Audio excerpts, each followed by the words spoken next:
comenzar nuestra clase del día de hoy con algo que se llama Ley de Coulomb.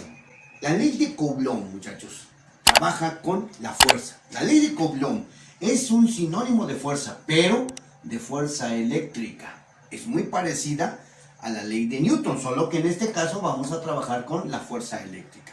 ¿Y qué es la causa de la fuerza eléctrica? Habíamos dicho que para que se tenga fuerza eléctrica debe de existir un concepto que se le llama carga eléctrica.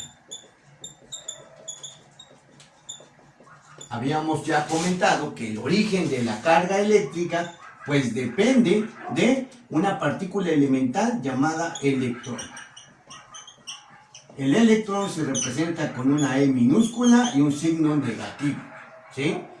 Y esa carga elemental es el origen de que exista o se pueda generar carga eléctrica. Ya hemos platicado cómo esa carga eléctrica, ¿sí?, se va desequilibrando, ¿sí?, de tal manera que se forman partículas con un exceso de electrones cuando son negativas y con un déficit de electrones cuando son positivas. También nosotros vimos que cuando nosotros hacemos interactuar dos partículas con cargas iguales, existe una fuerza de repulsión. Entonces aquí tratamos de plantear una fuerza de repulsión.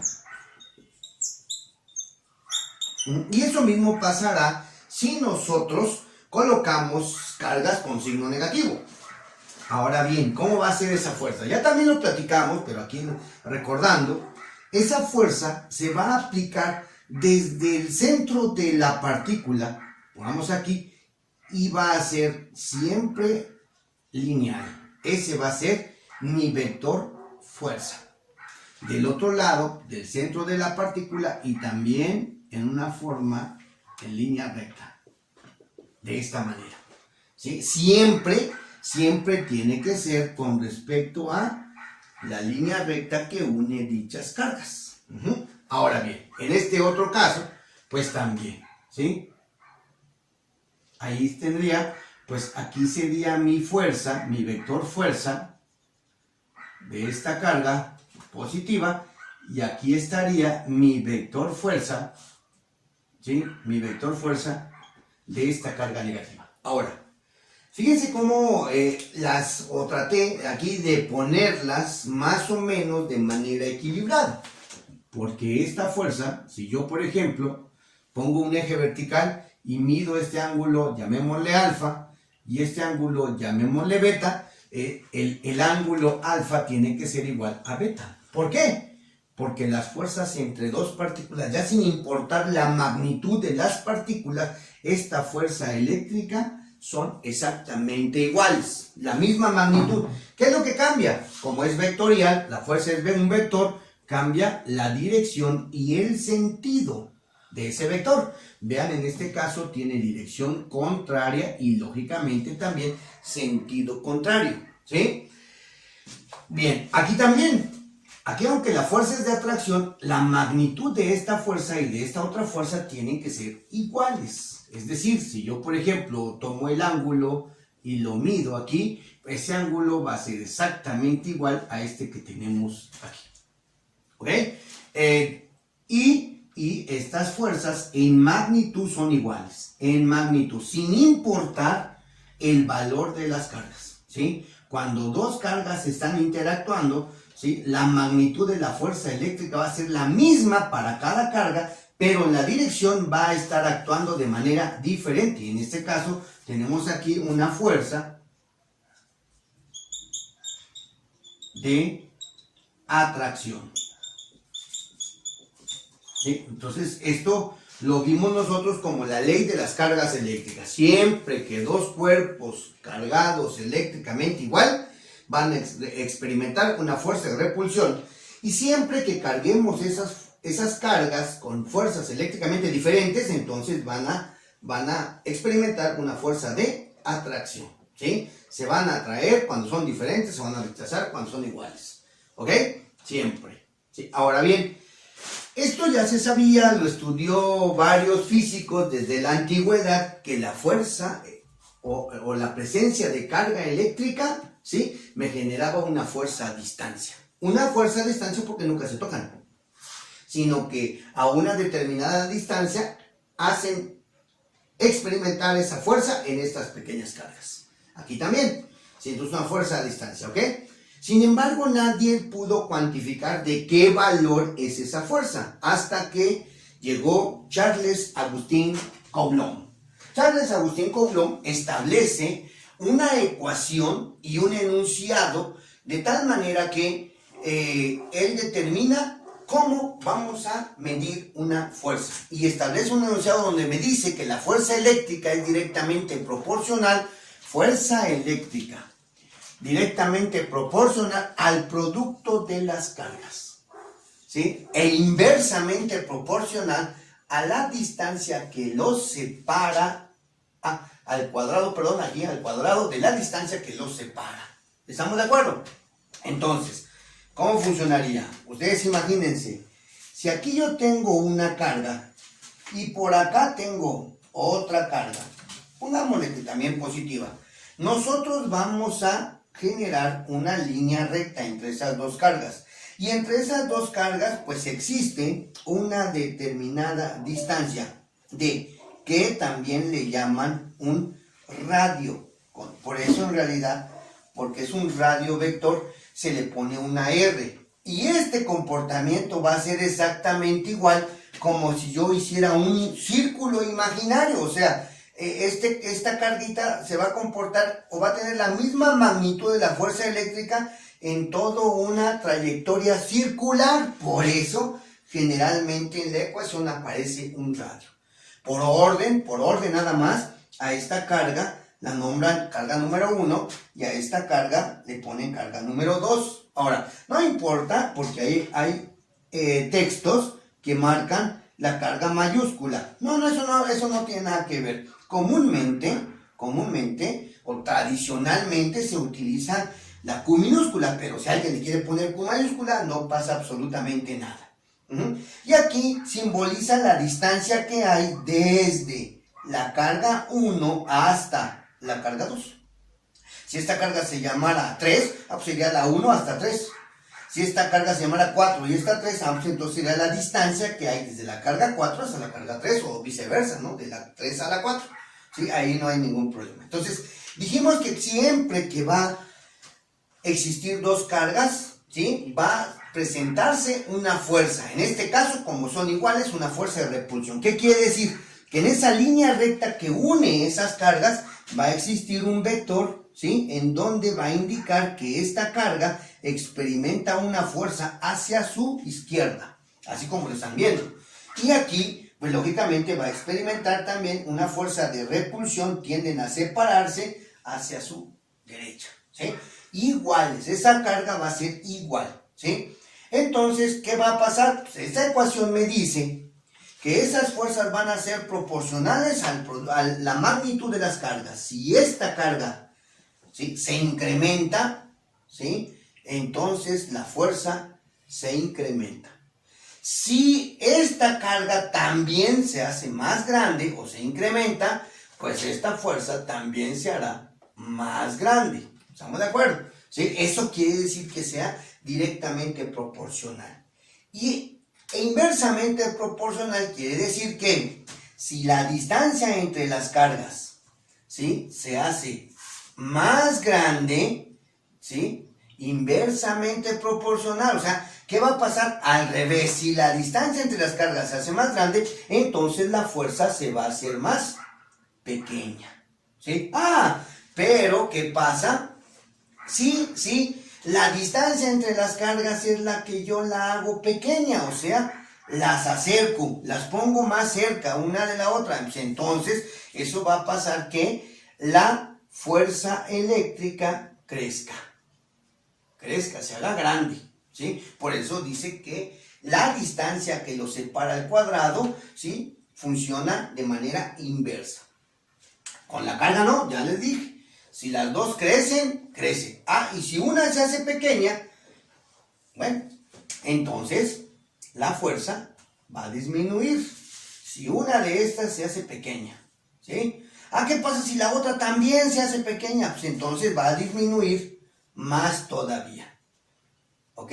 Entonces eso es directamente proporcional. Es más, aquí para no confundirnos vamos a utilizar otro color mejor, ¿sí? Para que ustedes se den cuenta, así, vamos a utilizar otro color. Dijimos que si esta carga se hace pequeña, la fuerza va a la baja. Pero si todavía la carga 2 se hace también pequeña, la fuerza va más a la baja, o sea, disminuye todavía más, ¿sí? De esa manera. Eso dice que es directo. Directo cuando pasa lo mismo con la carga y la fuerza. Inverso cuando pasa cosas contrarias con la fuerza y la distancia que los separa. Entonces nosotros debemos de saber que Q, ya sea Q1 o Q2, es carga eléctrica.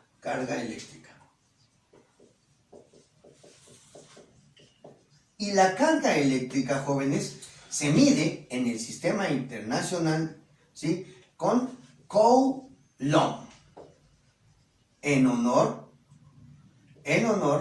a el físico que demostró y que pudo calcular la fuerza eléctrica. Coulomb, ¿sí? El Coulomb es la medida de la carga y se representa con una C mayúscula. F es fuerza. En este caso es fuerza eléctrica. Pero no importa que la fuerza sea eléctrica, mecánica, calorífica, cualquier tipo de fuerza, ¿sí? Esa se va a medir en Newton. En honor también al creador, ¿sí? De la fuerza. ¿Sí? De la fuerza como concepto mecánico, pero bueno, es fuerza, ¿sí? Ok, y R, ya les dije que en algunos textos manejan D, pero en realidad en todos los textos del nivel medio superior en adelante manejan R. Y esta es la distancia entre cargas. Y esta utiliza, como es distancia, el sistema internacional utiliza el metro y lo representamos con una letra M minúscula. ¿Estamos? Ahora, bien, para hacer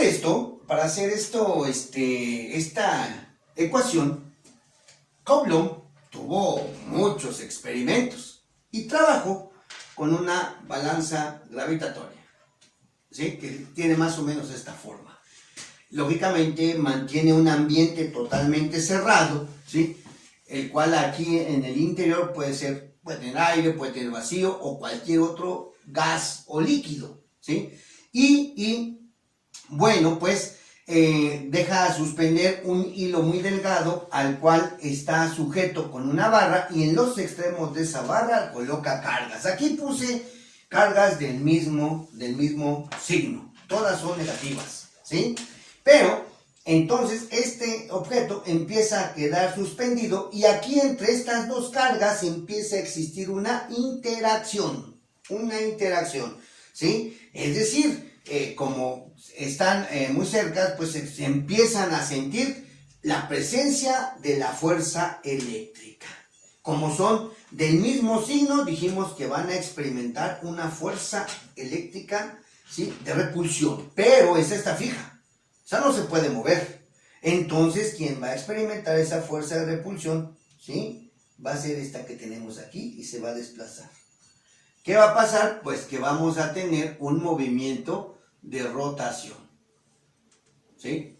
Y, lógicamente, vamos a detectar la distancia que hay o cuando se sintió esa rotación. Esta parte la tenemos graduada precisamente para medir esta distancia, ¿ok? Ahora, ¿qué va a pasar? Pues que esta carga se va a mover y va a llegar a una determinada distancia. Eso es lo que experimentó Coulomb. Imagínense ahora que llegue hasta por acá. Esa es negativa. Por acá tenemos la otra, ¿sí? Bueno, pues entonces él detecta, ¿sí? Hasta dónde nuevamente estas dos cargas interactúan y experimentan una fuerza de repulsión y entonces mide esta distancia también, R, ¿sí? Eso entonces ahí va midiendo y va detectando cómo va a ser los cambios de aumento y disminución o de disminución y aumento de las cargas y de las distancias. ¿Por qué? Porque posteriormente quita y pone una carga tal vez con mayor valor y ahora positiva. Bueno, pues entonces ahora van a experimentar una fuerza de atracción, ¿verdad? ¿Sí? O una carga mucho más pequeña y entonces miden las distancias y así estuvo trabajando. Coulomb se dio cuenta que pues existía esta proporcionabilidad, sin embargo, pues esta proporción dependía del ambiente. ¿Sí? Él concluye que esa proporcionabilidad depende del ambiente y trabajó aquí con varios ambientes, de tal forma que al final le integra una constante K, que nosotros así la conocemos, la constante de Coulomb. Esa constante K, ¿de qué va a depender?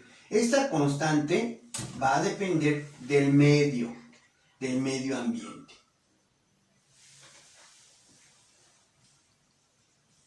¿Ok? Y ese medio ambiente depende de lo eléctrico, ¿sí? O sea, ¿qué tan conductor es el ambiente? ¿Qué tan fácil viaja por este ambiente, ¿sí?, las líneas del campo eléctrico? ¿Qué tan fácil interactúan estas? O sea, ¿qué va a pasar? Si yo pongo un ambiente y aquí vean la distancia y ahí interactúo esas cargas, bueno, puede ser que con otro ambiente interactúen hasta esta distancia. Menor, ¿verdad? Bueno, porque ese ambiente dificulta la presencia de líneas o de campo eléctrico. Entonces, bueno, puede estar más cerca. Pues yo pongo otro ambiente. Pero ese ambiente entonces empiezan a interactuar a una distancia todavía mayor. Bueno, porque en ese ambiente es más fácil que las propiedades eléctricas pasen o viajen por él. Eso lo estudia algo que se le llama permitividad.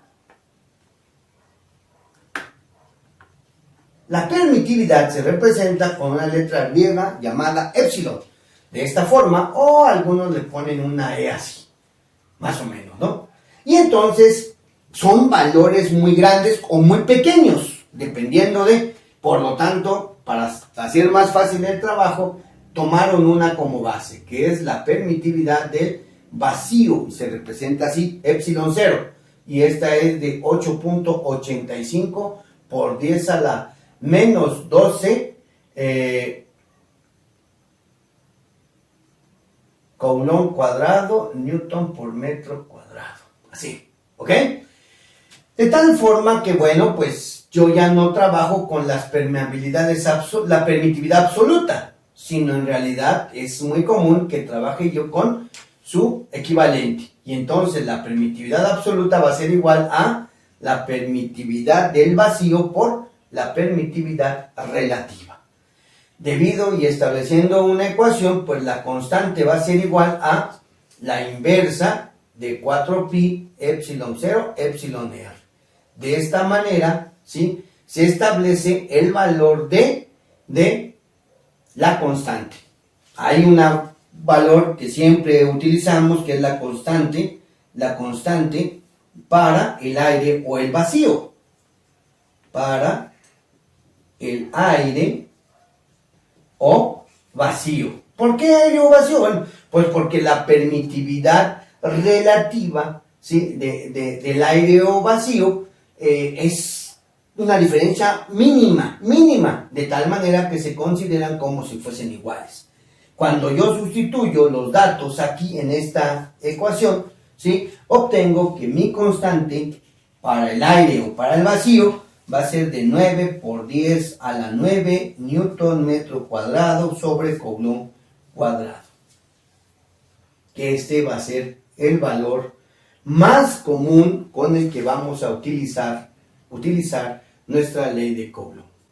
Con esta constante, entonces, nuestra ecuación se modifica.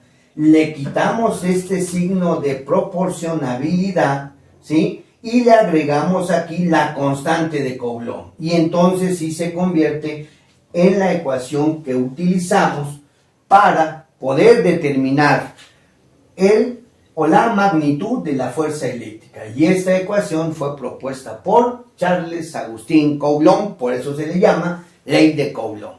Espero que les haya quedado claro.